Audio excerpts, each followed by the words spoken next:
Welcome to Brown's Rod and Custom, your home for street rods, muscle cars, and Volkswagen content. This is my dad, Big Ron. He's our body man and fabricator. This is my beautiful wife, Megan, our editor-in-chief and supporter. And this is me, Adam, the designer and mechanic for our projects. If you find our videos helpful, like and subscribe for more content. Hey guys, welcome back to Brown's Rod and Custom. A little bit late in the day. I was going to film a whole bunch of stuff for you guys, but the day kind of got away from us. So, kind of go over where we're at here. It is Friday. I think it's the 15th or 16th of August, but here's where we're at. 40 Ford's in the shop for one reason and one reason only, and that is we needed to do an emergency repair on the transmission. We were leaking fluid to the point of, well, you know. But we got to a point where we went to back this up this morning and it didn't want to go into gear. And we're like, shit, okay. So we got to figure out where the leak is, right? So we got in there, we started looking, and this is where it was leaking. Kickdown cable. This is the one that came out of it. You guys can, I'm going to try to focus this. You guys see that crack there? Right there? That was the problem. It was cracked there, and it was also cracked right here. And it was just seeping out of there. So, went and bought a new kickdown cable. Got it in. Now, we put some RTV and stuff on it, so we're not putting training fluid in it yet, but the new kickdown cable is here. You can see. Here it is. It's all hooked up on the bottom. It's all hooked up here. All we got to do is put the little clip on here and adjust this cable. But that solves that problem. So what we're going to do next, and again, it's 5:53. We're going to drop this car on the ground. We're going to lower it back down, get rid of the funnel, and basically get this car back outside. We're going to push it outside. We don't have tranny fluid in it at the moment, but we're going to let it sit overnight and until about this time tomorrow. Let that RTV get good and hard. Make sure that seals up. And then we're going to put the fluid in it, put it in neutral, put the fluid in it, and kind of go from there. And a cool little tip that I learned from the transmission guy, something I probably should have known, when we did the tranny in Big Red. He told us to make sure when we fill it, to fill it in neutral. Put the thing in neutral. Otherwise, I guess the fluid doesn't get where it's supposed to go or something. But that's what I'm doing here. It worked well on the truck. Truck shifts great. So that's what we're going to be doing. We're going to drop this down, get it out of here, get everybody's favorite 58 Apache back in the garage before it rains, and we're going to put the thing back in the garage. Now, let's talk about the thing before we get into the Apache, because it's just cool as shit, and we'll get over there in a minute. Apache had a big day today. Finally, it took me calling for the fourth day the thing shop in Chandler, Arizona, but I got a hold of the guy I needed to get a hold of, told him about my steering box. He explained to me that, you know, they do get some bad ones sometimes and so on and so forth, yada yada. Sent me a return label, which is great, from FedEx. Said just throw it in the box, ship it back to him, he'll ship me a new one. I said cool. He said 1 out of every 10 from Brazil, you know, has an issue. He goes, it's rare, but it does happen. And he goes, and when you only sell 9 or 10 of them a year, you know, that's not a bad ratio. So I said, okay, cool, whatever. So I took the steering box out of the Volkswagen thing this morning, this afternoon, got it in a box, ran over to FedEx and shipped it back out. So it's on its way to the thing shop so they can send me a new one so we can put that in here and not have all these problems. So I spent a good portion of my afternoon right here, but I wanted to show you guys the Apache. Looking all sweet. We actually pushed it out here today, and it's actually been baking out here in the sun. 100-degree day, just been baking in the sun, which is probably good for it. There are no runs, there are no anything weird with it. It turned out really good. Nothing bubbling or popping or doing anything stupid, you know, like that thing liked to do. So this is going way better bodywork wise than that ever did.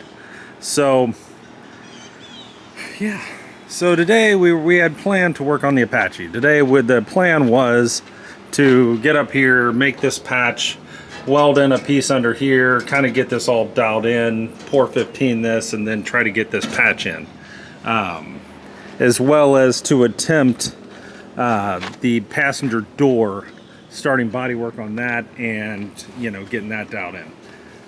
That didn't happen because, quite frankly, it has taken us all day hunting down cables, trying to see. We didn't know what the transmission came out of, right? We bought the transmission out of swap meet for the 40, and so we knew it was turbo 350, but we didn't know what it came out of. And we had the cable that came out of it, but what is that, right? You got to find it, you got to match it up. Finally got it figured out. The guys at O'Reilly's over here in Spring Hill off Northcliff, you guys are amazing. You guys are watching this. But we got that figured out, got the cable, and here we are. But it kind of killed the day as far as, you know, the Apache. So the plan is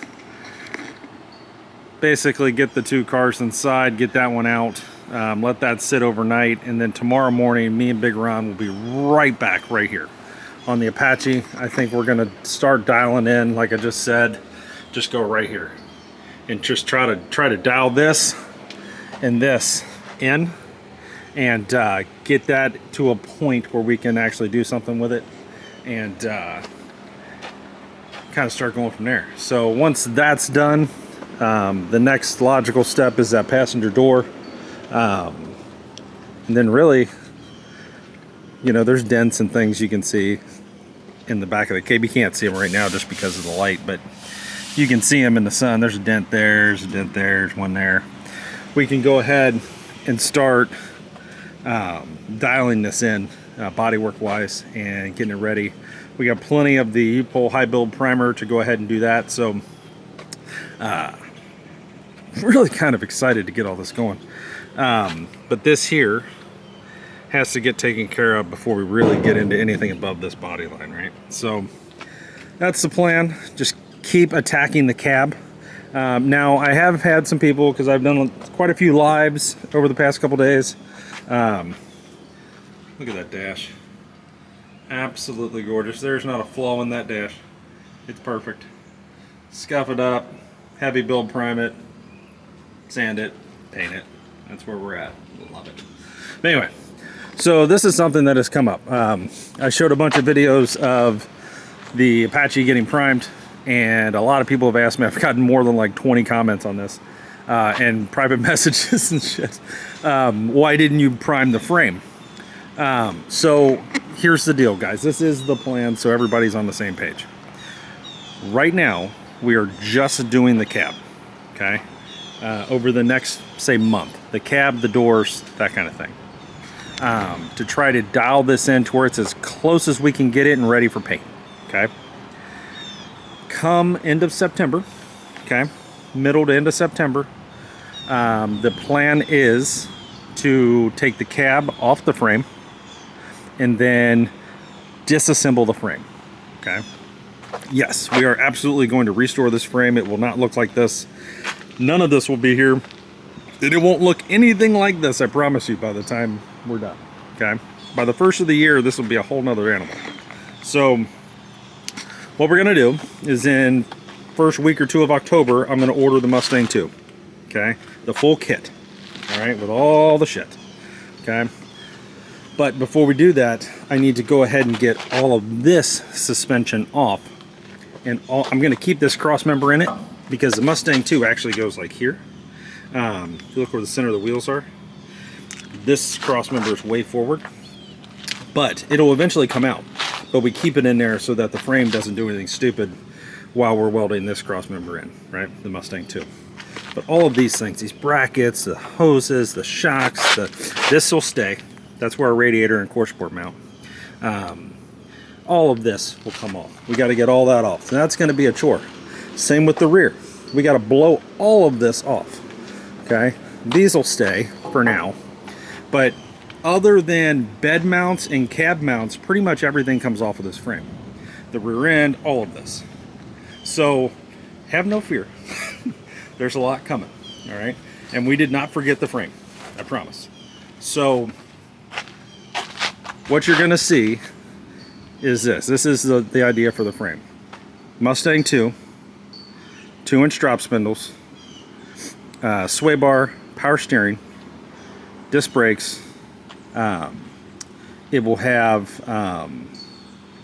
probably an LS of some sort, probably a 6-liter LS with a 4-speed or a 6-speed auto. Okay, aluminum radiator, all those things.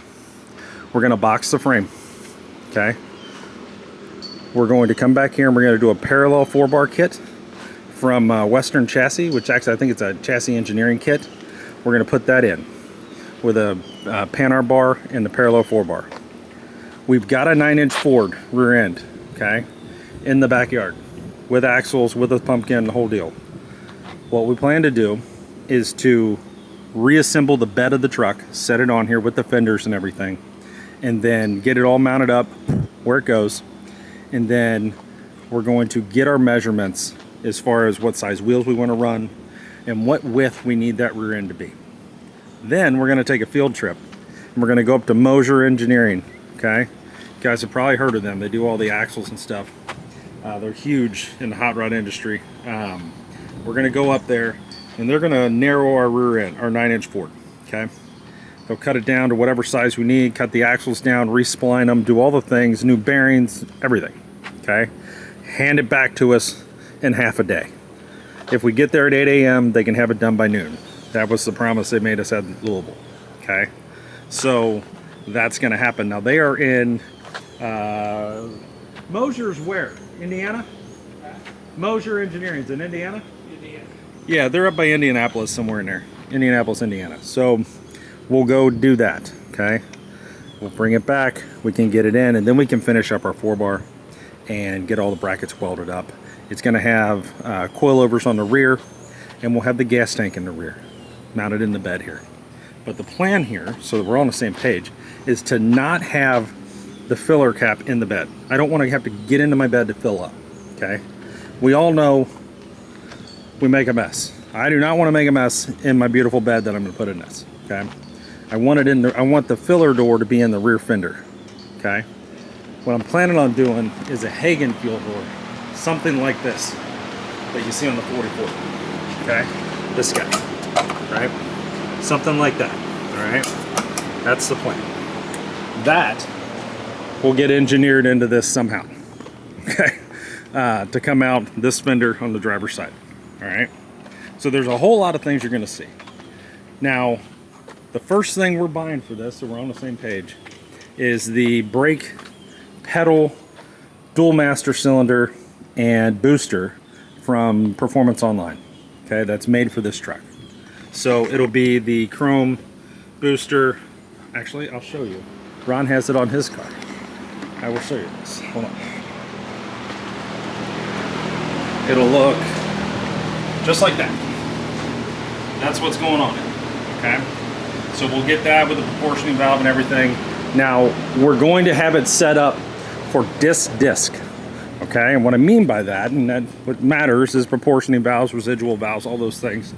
Whether you're running drum brakes, disc brakes in the front with drum in the rear, or 4-wheel disc brakes, right? The pressures are different, and you got to get everything kind of set up right, or it'll do weird things. So we're going to run 4-wheel disc brakes on this truck. Okay, and honestly, after talking to several companies at Louisville and the Street Rod Nationals, I don't know why I haven't put disc brakes on everything. Because it's about the same money to put drum or disc. If you don't have the drum brakes and you just have a rear end with none of the backing plates and anything, if you got to buy all that, like us, because we took the drums off of our 9-inch and put them on the 44. So if you go to do that, or you go to do disc brakes, I think it's within $100 difference. $100, guys. That's like going out for a steak dinner at Outback. I mean, that's basically the difference between having disc brakes or drum brakes in the rear.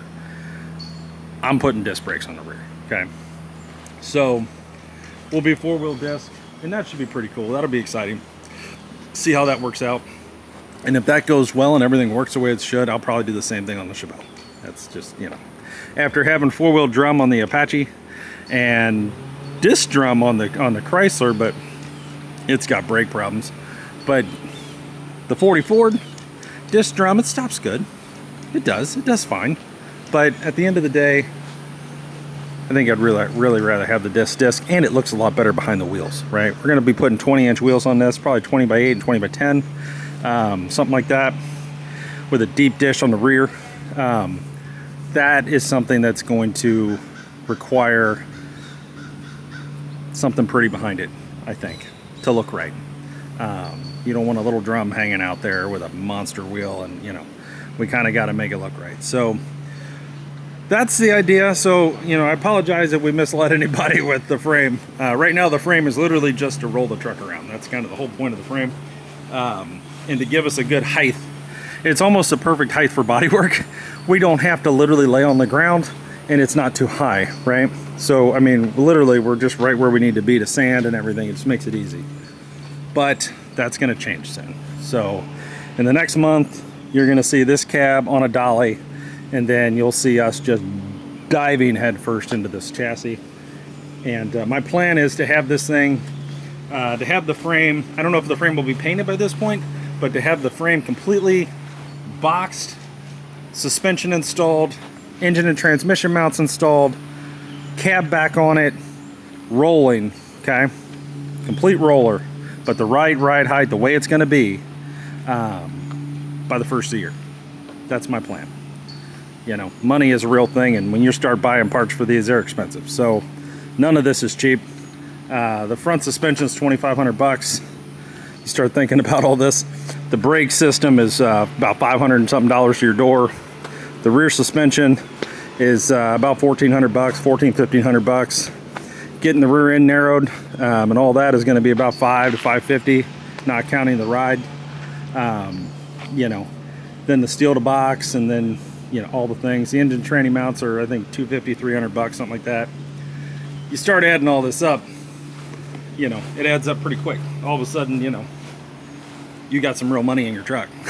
So, but the idea is I'd like to be in the beginning of the year, January, February, looking at finding an LS of some sort and a transmission and getting that in here and starting that process of dialing that in, building the engine, going through the transmission, all the things, make sure everything is dialed the way we want it, and then, you know, from there. So my goal is to have this truck completely done for Louisville next year.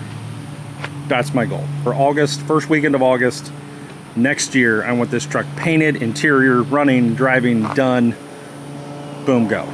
And if you like this truck will more than likely be for sale, okay, at that show. So just keep that in the back of your head. If you like what you're seeing and you want this truck, well, you might have a real shot at it, okay? So that's what we're doing, because of, you know, and I know this sounds crazy, but it's the business model, right? We don't build cars for other people. We build them for ourselves, mainly because just to have less issues. But, you know, we build them, we sell them. That's the thing. We build it, now we're gonna sell it, turn around, build this, sell it, do the Chevelle, build it, sell it, go find some more cars. The ones that are keepers, the 40 Ford and my dad's truck. Those are the two keepers at the moment. If I ever find a 70, 71 CUDA, that'll be a keeper. I don't have it in me to sell that. Okay, it's my dream car. So, you know, these are things to just keep in mind. So what you're seeing will eventually be for sale. Odds are, because I don't have a Costco to put all these finished cars in. And that's gonna be a very expensive truck. That's a very expensive thing.